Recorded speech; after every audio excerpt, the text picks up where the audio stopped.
really good reinforcement factor. Yeah. And then from there, it's like, in just to give a little bit more of a bio lesson, like if you always have elevated blood glucose, that ends up being type 2 diabetes, right? So I think it's, if you're always elevating your blood glucose and your insulin response gets mitigated, like insulin is the main hormone that pulls in sugar into your cells. So as you always have more and more glucose, you need more and more insulin, you have this like really negative feedback loop. So stupid question considering your audience. So how do I get started continuously monitoring this? Yes. So there's a couple of different ways to do it. So you can either do blood pricks, which I was just actually doing earlier today. You just pull blood. It doesn't hurt that much, but it's annoying to do. Yeah. So a lot of people in WeFast and perhaps listeners out there have started using continuous glucose monitors. And I think it's actually been pretty popular in Silicon Valley now, where I know like Vinod Khosla wears one. I know like a lot of, I think Patrick Collison wears one from Stripe. You just go to Amazon. Well, so it's actually kind of tricky. So in the United States, it's considered a medical device.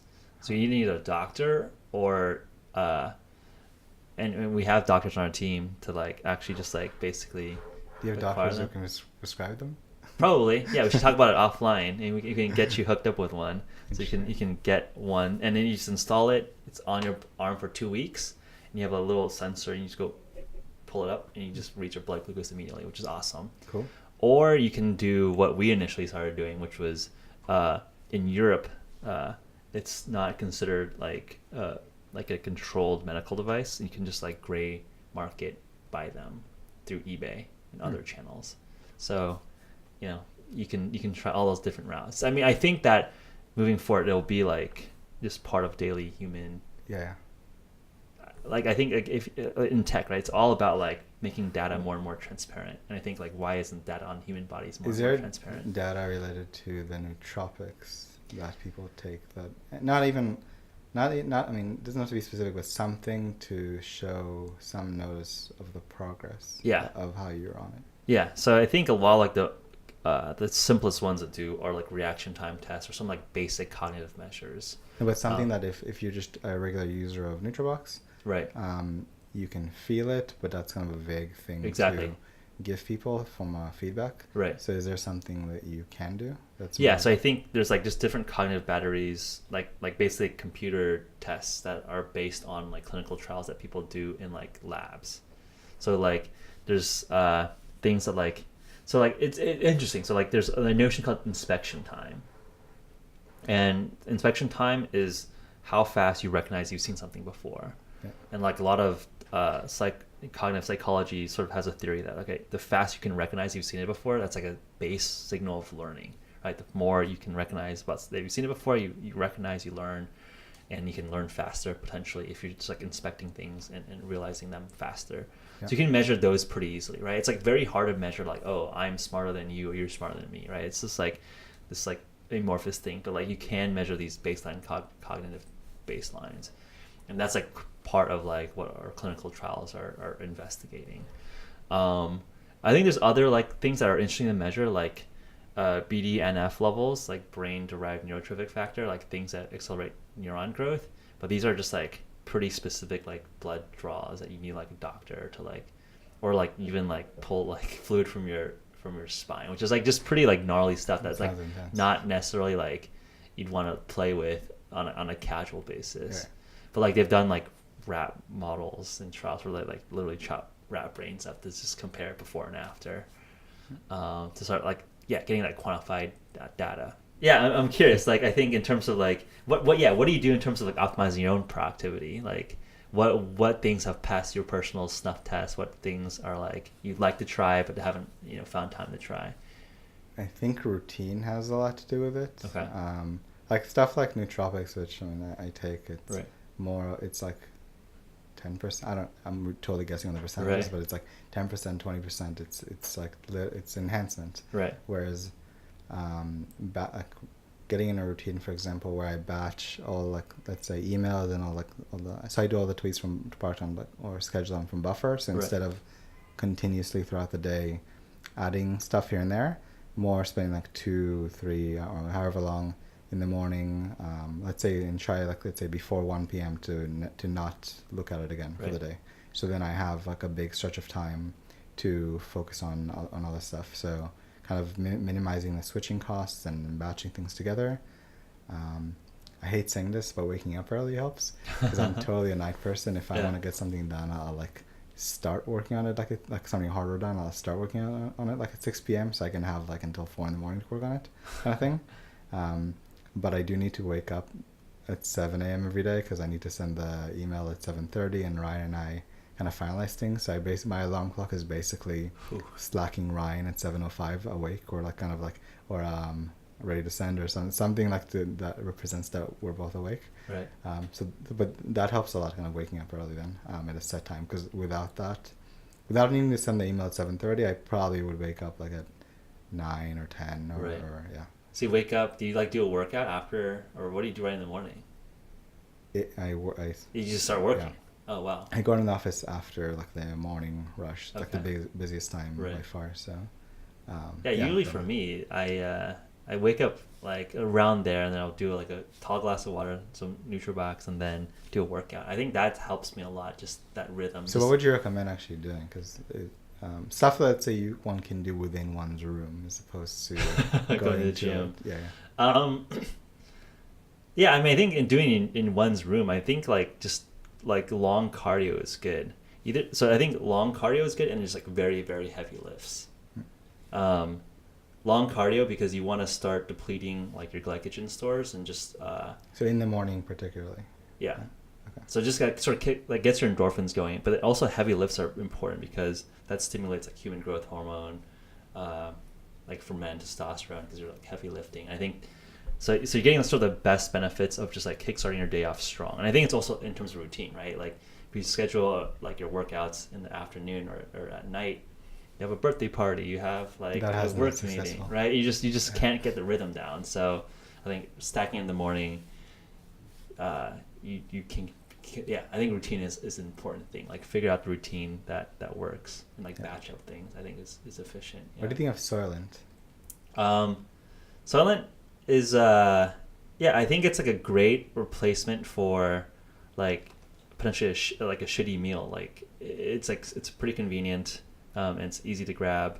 We have some Soylent in the office. I'm curious, like, Rob Reinhardt and all, like, folks over there are my friends. So I'm curious to see where they go in terms of potentially like varying like their macronutrient blend, right? Because like a lot of our community care about, I'm sure, like of ketogenic diets, which is like trying to minimize carbs and elevate fats and having moderate protein.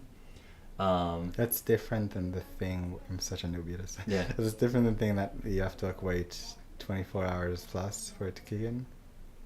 Well, the what? What have we discussed? It was you need to like wait 24 hours like of fasting before it releases you start ketones. Ketones, yeah. Yeah. So. A big part of ketogenic diets is to start elevating your ketone levels. So to zoom back a little bit, so our bodies either use glucose or sugars as like our main metabolic substrate to like fuel the mitochondria, like to get ATP, or there's like a turbocharge mode, which is sort of like built for survival, where our bodies use fat, and then that can convert it to ketones and using that as a fuel source. Yeah. So if you're eating a lot of carbs, then your body has like a plenty of supply of like using glucose, and that's a part of like intermittent fasting or eating like I've low carb. recently started doing that. Okay. I want to do much more of it. That seems much more doable than what you put yourself through. No, I think fasting is like a very, very good first step, because I think when it's free, it's like just personally just based on your willpower and discipline. Yeah. And like I think it's like the results are like just pretty cool. It's like it's something that's pretty sustainable. Yeah. What's your routine for intermittent fast? Are you doing like I don't really eat breakfast anyway. Okay. And I tend to sometimes forget to eat at night. So it's more of getting a good base, like, in the before 6 or 7 or 8, and then just not eating until maybe 1 or 2 p.m. Just... So you have a pretty tight fast feeding window then. So it's kind of like almost my regular eating habits, but being strict not to break it where Yeah. I would have easily done so for something little Right. at night or something. Yeah. So just being more aware of it, I guess. Yeah. Yeah. Absolutely. I think that's, I think that's a cool like feeding window, because I know like a lot of our people in our company will have either one meal a day, or like what I do personally is like a 36-hour fast. I'm doing that right now, so I haven't eaten anything today. And I won't eat anything until Wednesday morning.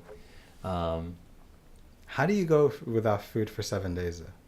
Yeah, so we just did a 7-day 160-hour fast. So I've done like 3-day fasts in the past. Yeah. And it was like the first time I did it was like pretty hard, but it was like the same level of hardness of like me even doing that first 36-hour fast, because like I think we're so used to having like we structure so much of our day around eating. For like if we're not eating, Way it's too like much. it's like weird. Yeah. So I remember during that 7-day fast, the big thing that I realized was that I don't need to think about like eating, and I have like so much time to like think about like working or just like reading or whatever I wanted to do. Yeah. So I guess like it's always hard to like break through like the first, I would say 36 hours, because that's when your body switches from glycolysis using glucose to fats, because our bodies only store around 20 to 24 hours of glucose in our liver. So it's always a little bit hard to transition to a fat burning mode or a ketonic state. But once you're there, and then by day like 2 or 3, like you don't get more hungry. You just kind of stabilize out, and you're kind of like very clear. Like it's like a very interesting mental state where your mind is very clear. Your body feels a little bit weak because you don't have like any sugar to like do big burst activities, but your mind is very clear, and like you're not really like hungry anymore. So it's like this weird, interesting like I need to get to that fasted state where it's like very zen, like clear, like you're productive. Like the idea of food is like very, very attractive, but you're not like hungry. Yeah, it's like an interesting state. It's like what I imagine, like reading about these like silent retreats, like these 7-day don't talk things. Like I can imagine like a very like similar like level of just like, this is like an interesting part of the human experience that like never really accessed before. You should try. I mean, I think first start doing like a 36-hour fast, because I think that's like a pretty. That sounds somewhat doable. It's very doable, right? I think it's very doable. After doing a 7-day fast, I know confidence. Zill was like doing like, he was eating like once a day. He did a 3-day fast, just like, without ever doing like anything longer than that before. Yeah, it's doable. You will put Uber Eats out of business. Hey, I mean, I think if Google made free food a thing, I want to make no food a thing at companies. That's our goal. Like, just I think like I think that's a contributing factor of why we're all getting obese and all of that. Yeah, for sure. I like it more for the productivity factor, productivity, and then weight loss. Yeah, but then at some point you don't have to worry about weight loss. So you want to just basic productivity. Yeah, and I think it's also interesting in terms of like elevating certain. So we got into fasting because there was interesting things it does to your different like hormones in your body. So if you actually look at the data, by day 3 of a strict fast, your human growth hormone actually spikes. Human growth hormone is obviously very good for like muscle building and just general. I mean, that's why like Olympic athletes like take HGH externally, but like that's obviously like a lot riskier than having your body naturally produce it. Can you productize fasting somehow? I mean, I think the you... fasting app is interesting that Kevin Rose launched, right? Yeah. But I think there's almost something nice and pure about not trying to like make money off of something that doesn't necessarily need to be made money off of. We will charge you money for not eating. Right. So I guess you could imagine doing some like coaching protocols, but I think we like the way I think about it is that, Nike is obviously something that we look at a lot, and they have like the running clubs that you can go to their stores and like go take a 5K with them, and they aren't charging for it. It's just like part of like the community building. So I look at fasting as community building and just putting good karma into the world. Where like we believe that this is like a very cheap and like doable intervention for most people that could really help a lot of people's like productivity and also like their baseline health. And we think that like long term that like that kind of like being good to the world is going to come back for people like being loyal to our different products and whatnot. So and especially from the community building. I mean, I Yeah. clearly come from a mentality that believes that's a very strong thing for companies, and that's a very like not many companies can have that option. It's Right. a really interesting option of community building. Yeah. So yeah, we have thousands of people fasting with us. I know like for your product hunt like meetups, like tons of people show up to these things. Yeah, we want to do a lot more of them. We're trying to double the amount of, not just the ones that we're putting, those are like kind of more big events, but there's dozens happening all over the world that wow. we support. Like sending them swag or like, tweeting about or retweeting them. Much easier to retweet people than to tweet about them because then Yeah. but we want to double what we're doing. So that's going to be much bigger, hopefully in 2017. What is it like? I mean, obviously, feel free to share what's publicly available here, but like what is it like joining, or I guess being acquired by AngelList and like kind of seeing one of your old mentors or like being now your boss? Much nicer office. I mean, work-wise, it's very much the same brand, completely autonomous. Right. We're think we're kind of having like more specific OKRs and kind of going into how they're running things, which I think is more effective. But in terms of day to day, a lot of the team's remote, so it's really the same, except for the team in SF that's now we're working from their office. Right. So like on Thursdays there's massages.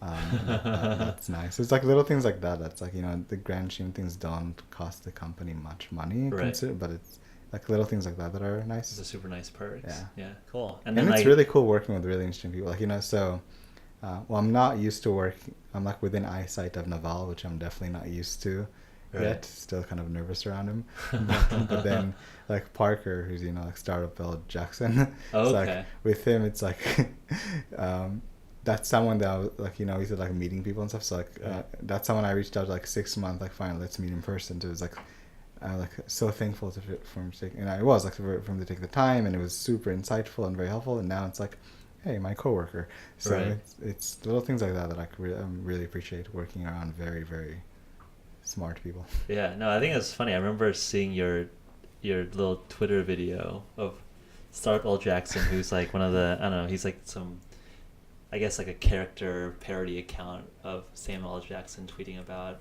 Silicon Valley stuff. But he like followed you, and you were like, because that was my New Year's resolution for 2016, and the entire time Parker did follow me from his personal account, right? But he wouldn't do it from the big account, and then like both of us had a little drinks at the holiday party, and I'm like, you gotta follow. It's like December, it's coming up, like my New Year's resolution, like the time limit. It's been like a year since like I said I wanted to follow me.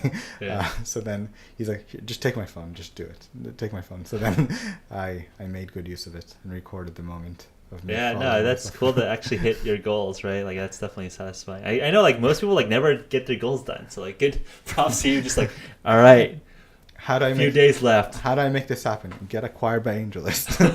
Get him drunk at the party and take his phone. Master plan coming together.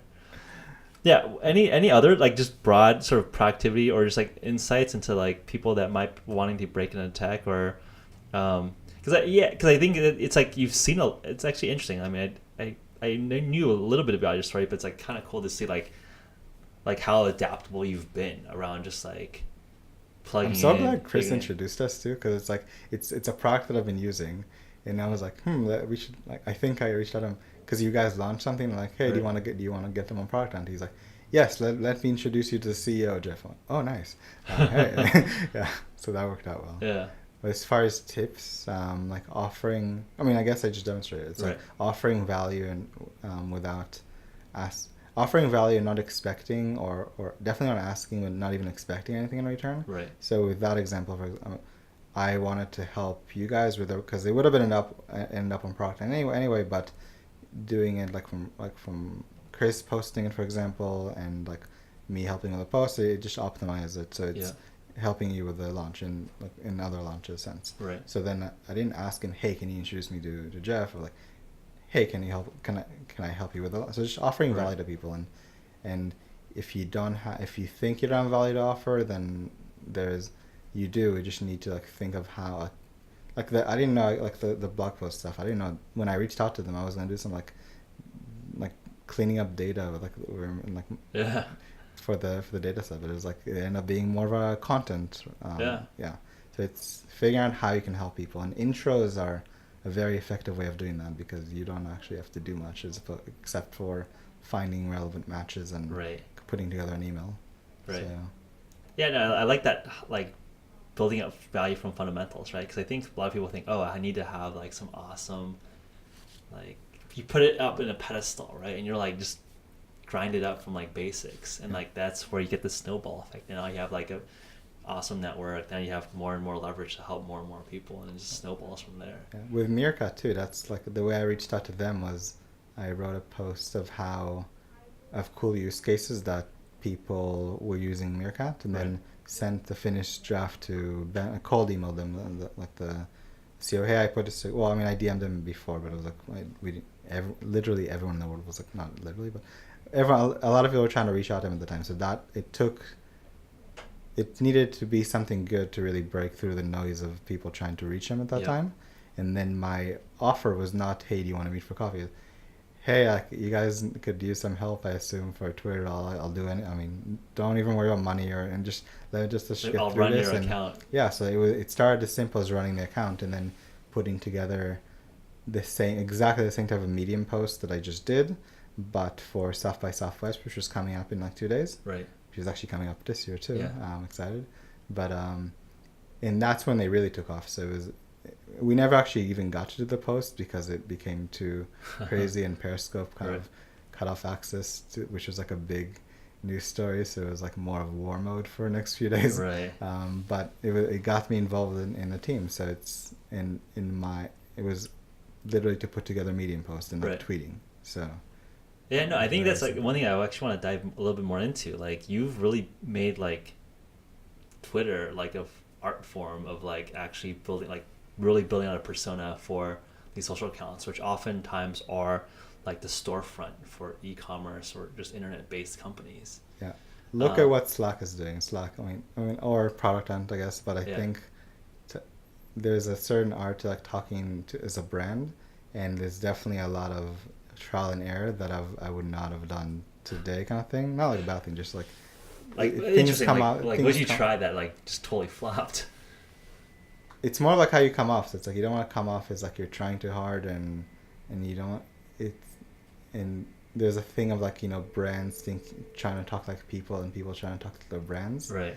And that is true, and I'm not even saying don't do that, but it's more of how you come off doing it. So I think just look at what Slack is doing. They're like masters at it, like just the tone of everything, and they're talking and it's more impressive because they're doing it as like a team, all talking in the exact same voice, as opposed to me talking in the partner voice. Right. So yeah, I mean, you don't want to like talk too much like a person, but you want to be fun and definitely not corporate, which I don't think anyone would do necessarily from Twitter. Right. At least startups would not do that. Right. But yeah, and then highlighting as far as community building, it's different with Product Hunt because it's more for the purpose of driving. A lot of it is for the purpose of driving traffic to the site, and then another part is more being kind of narrating what's going on in tech in a funny way, or and especially highlighting users' products. So it's like if someone's saying, "Hey, I just launched my first product." Like, of course I'll read you. I don't care. The product can be complete shit, but it's like, no, it's about him launching his first product. That's the tweet, not what he's actually linking to. Right. Like if you send people shirts, like we have a little thing that says add us on Snapchat with like a funny logo, and then tweet us your picture. And when they tweet it, I retweet them. So it's like every day you see kind of a tweet or two of like cool kind of swag that we send to people. Cool. So like just a little bit of like just like get people to engage with the channel by like little small giveaways. Yeah. Get people to like small giveaways are really interesting. So it's like you could ask them to do something. Okay, so I'm meeting with a guy from Dubai in about an hour that he sent me a brand new Galaxy phone. And finally, like, I let him do it because I'm like, okay, we can try this. Now there's a reason for you to send it to me because I'll actually do this for the party, which we didn't even do. Anyway, the thing is, you can actually do this. Well, it's not going to be on them, but it's really simple. You message at Cheese, like at CHEEZE on Twitter or DM or on Messenger, any cat emoji, and when the phone is on, it'll send you a live picture from the phone. So Huh. it's a cool concept as it is, and I do it. Some people trigger it. I can hear the camera going off. I tell people on our Snapchat to do it on Twitter. So it's effective. But then, the moment I turn it into a slight giveaway, like I'm gonna have this on forever long. If there's a shirt and it's like facing a golden kitty like statue that we had for the Golden Kitty Awards, Right. we had one left over. So it's a cool picture anyway. But if there's a shirt in the picture, and I put a shirt in for like 20 seconds, so many, like every Everyone's second. trying. Everyone's trying to get it. So there's 6 people won shirts in the 30 seconds that I had it on there. Oh shit. So so little things like that. What is it? Cost is very minimal, but it gets engagement like way up. So Yeah, that's cool. I mean, I think those are all just like little, I guess, like tips of the trade that like you can't really predict, right? Like I don't think anyone expects like, hey, this shirt like video live thing like would get so much engagement. Cool. I want to give you the last word here. I mean, well, before that, like, what are the exciting things that you're looking forward to 2017? I mean, it's February, end of February, 10 months, full year ahead of us. What are some of the most interesting things you're looking forward to? in terms of product hunt, Or just like product hunt, personally, it's kind of it's intermingled. Yeah. So in terms of product hunt, if you're a student and you're launching something, email me at niv@producthunt.com. Okay. I will help you launch personally.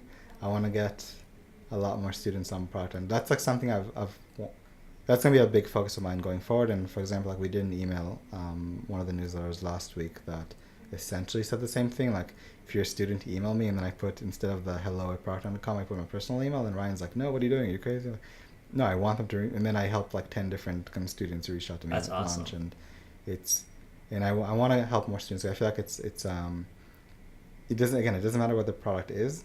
It's getting them through that, and it's often going to be their first one. It's going to get a good kind of baseline for them for new launches and to continue making stuff or joining some. But it's it's a very formative kind of time. That's awesome. That's awesome that you're volunteering time. Because I know, like, once you get that first product out there, you realize it's like not, oh, I know how to do this. It's not like this crazy thing. I can do it. Yeah. And if you are kind of familiar with product hunt, if it's related to what you just said, people often try to get like someone high profile to hunt them, or like, just hunt it yourself. It's more about well, if it's good, it's going to take off. It doesn't really matter who hunts you. So like if you need access to comment, like let me know. Again, at Nivo on Twitter, NIVO000, or just Google me. Yeah. And then I'll get you access. So it's let me help you launch your product. Yeah, no, we have 100+ college ambassadors for GoCube. So that's what we want. Okay, I need to talk to you about that, because I'm going to set up something similar going forward, and I feel like I could learn a lot. Yeah. So Gavin runs our college ambassadors. Yeah, we have like 100, and Zill's involved with it too. Like 100+ folks in colleges all across America, from like Maine State University to like UCLA. It's awesome. And what do they do? So they have. It's interesting. So we actually learned from different like Yik Yak playbooks around how they like grew their followings on college campuses. So there's like some challenges, some like of basically building up awareness, and like you get some points and whatnot to promote the brand. Do you send them free? And then you get some swag, all of that stuff. Cool. And then the more more missions you accomplish, like the more swag that you get. So we gamify a little bit, but it's also like the more involved you are with adding value to the company and promoting our brand, like the more that we want to like help you like grow as like an operator and entrepreneur a little bit. Like you're the campus CEO for Arizona State. It's a cool cool, interesting. So we could definitely chat about that. So okay, so it sounds like Product Hunt, Niv specifically, wants to help all college new budding product developers. Every student project should be on Product Hunt.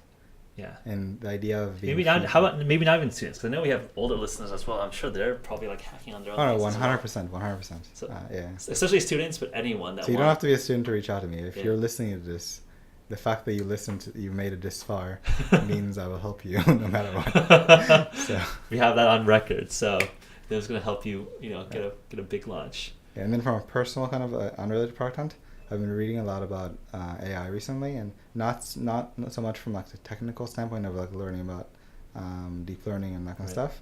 That's kind of over my head, but more about the what's gonna happen when it takes off, or I guess if you take a step back, is it possible to reach super intelligence? If it is, like when is it gonna happen? And once we reach like human level general AI, is like how fast is it gonna be until it becomes like smarter than the entire world combined? So it's like stuff like that is, I think, is almost inevitable and just feel almost like scared to think about, but it's something we do need to think about.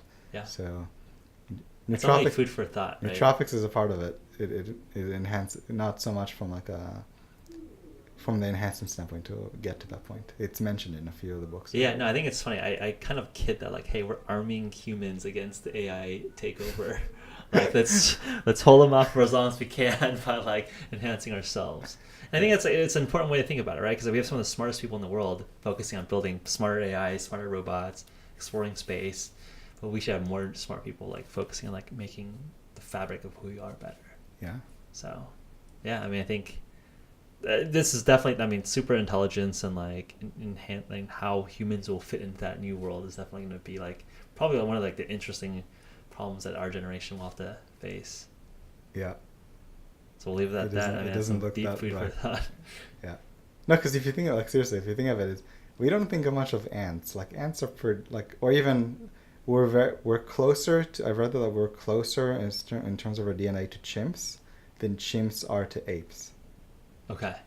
Yeah. And look how much down we think of chimps as far as like the intelligence order. Right. There's no reason why the AI isn't going to look at us that way.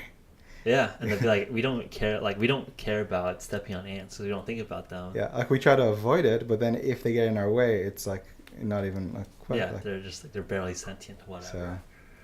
So, yeah. Food for thought for next episode. So if you have any questions for Niv here, yeah, shoot him a note. I mean, I think he's one of the most available, like open people to just engage with. So I'm sure he's happy to follow up with any questions around his background, his story around becoming where he is today. Until next time, you can catch us on Google Play, the Apple iTunes Store, YouTube, and SoundCloud. Peace. Thanks, Niv. Thank you.